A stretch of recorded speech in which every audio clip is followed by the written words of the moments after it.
Hi friends, இன்றைக்கி நம்ம என்ன பார்க்க போகிறோன்னா எங்கள் கடையில், அதாவது என் ஹஸ்பண்ட் வந்து பிஸ்னஸ் பண்ணுறாப்புல, அந்த கடையில் ட்ரெஸ் கூட்டுற ரோஸ் பூ வந்து எப்படி ரெடி பண்ணியிருக்கோங்கிறத பார்க்க போகிறோம். கடந்த 4 நாளாக என்னால் வீடியோ போட முடியல.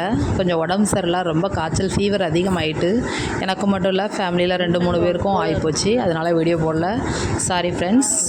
இது வந்து பூ வந்து எப்படி சுற்றுறது, எப்படி இதை கல் ஒட்டியிருக்கேன் அப்படிங்கிற மாதிரிலாம் போட்டிருக்கேன். இது வந்து சுருக்கு வச்சு தச்சுருக்கோம் பாருங்கள்.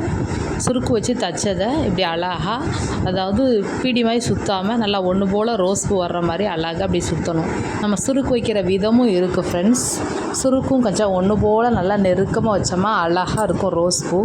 இந்த ரோஸ் பூ இப்படி சுற்றிக்கிட்டு பின்னாடி நூல் வச்சு நல்லா டைட்டாக கட்டிட வேண்டியதான்.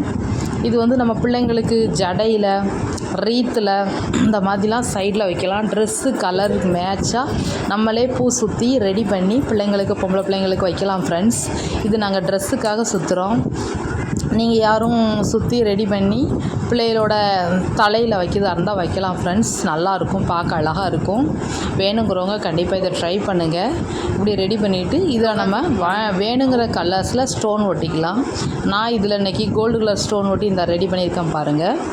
ஒரு பூ உங்களுக்கு சுற்றி காமிச்சேன். இதை மாதிரி ரெடி பண்ணிவிட்டு திரும்ப ட்ரெஸ்ஸில், அதாவது நல்ல க்ளூ கன்னுன்னு கடையில் விற்கிறாங்க ஃப்ரெண்ட்ஸ். அது வச்சு அந்தந்த கலர்ஸ்க்கு ட்ரெஸ்ஸில் எப்படி ஒட்டுறேன்னு பாருங்கள். டெய்லி ரொட்டீன் வேலைகளில் கடை வேலைகளை நான் ஒரு நாள் எடுத்து போட்டதில்லை. இன்றைக்கி தான் ஃபஸ்ட் டைம் போடுதேன். இதுவும் என்னோடய ரொட்டீன் வேலைகளில் ஒன்று. வீட்டில் உள்ள வேலைகள்லாம் முடிச்சுட்டு திரும்ப கடைக்கு போய் என்னால் ஏன்டா ஒரு சின்ன சின்ன ஹெல்ப்லாம் எங்கள் வீட்டுக்காருக்கு நான் பண்ணுவேன் ஃப்ரெண்ட்ஸ். எப்படி இருக்குன்னு சொல்லுங்கள்.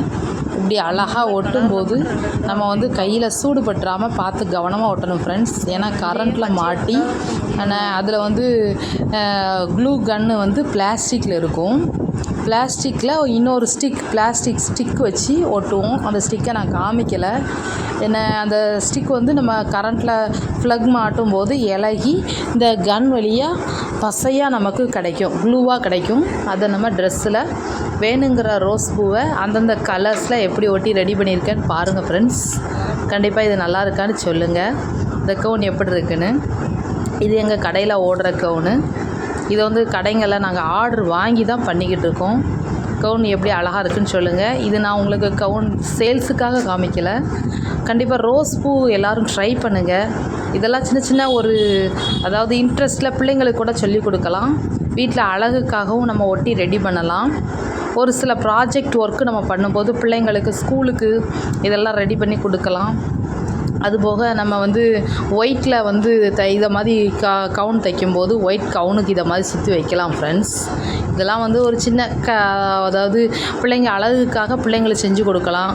தலையில் வைக்கக்கூடிய ரீத்தில் வரிசையாக நல்லா அழகாக ஒட்டலாம். நான் இதை இன்றைக்கி ஒட்டலை, இன்னொரு நாள் ஒட்டி காமிக்கிறேன். இன்றைக்கி நான் ட்ரெஸ்ஸுக்கு மட்டும்தான் ஒட்டியிருந்தேன். எப்படி இருக்குன்னு கண்டிப்பாக கமெண்டில் சொல்லுங்கள். இந்த வீடியோ வந்து வியூவர்ஸே போக மாட்டுக்கு பாருங்கள் ஃப்ரெண்ட்ஸ். வீடியோவில் உள்ள குறை நிறைகளை சொன்னால் தான் எனக்கு தெரியும் ஃப்ரெண்ட்ஸ். கண்டிப்பாக சொல்லுங்கள். நீங்கள் சொல்லுவீங்க, கமெண்டில் சொல்லுவீங்க, நான் எதிர்பார்க்கேன். இந்த கவுன் எப்படி இருக்குன்னு கண்டிப்பாக